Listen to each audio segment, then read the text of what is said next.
澳洲華人餐飲業商會日前喺悉尼華埠舉辦支票捐贈儀式，正式向澳洲華人公益金捐贈5萬澳元，作為支援新州北部水災重建之用。活動由商會行政助理 Joanna Wong 主持。佢介紹商會喺今年5月20號舉辦，情係15載閩菜出海慈善晚宴。當晚邀請8位嚟自中國廈門嘅閩菜名廚來澳獻藝，同來賓共享美酒佳肴，並舉行慈善拍賣與抽獎活動，成功籌得善款。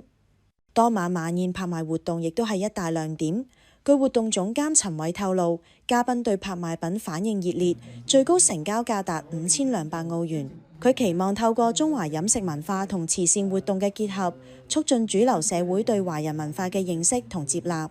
商會會長車石泰喺致辭中表示，能夠為本地慈善機構出一分力，尤其係喺新州水災重建嘅關鍵時刻貢獻綿力，意義深遠。佢希望透過呢一次捐款行動，讓主流社會看見華人社區除咗辛勤打拼，亦都同樣熱心公益。我哋唔係華人就係做下我哋華人嘅嘢，我哋係見證下我哋華人都一樣係。大家都係澳洲人，大家都為咗澳洲做一分嘅力量。澳洲華人公益金主席謝國俊醫生則代表接受捐款，佢強調該機構所有善款將全數捐贈予救世軍，用於支援受水災影響嘅家庭重建生活。佢感謝餐飲業商會嘅慷慨解囊，並呼籲更多華人社團一同參與慈善，發揮社區影響力。喺我哋個會裏面咧係冇呢個所謂行政經費。所以每一分一毫，大家捐俾我哋澳洲華人公益金咧，都會用喺呢個慈善活動呢一方面。咁喺今次咧，因為澳洲華人餐飲業商會，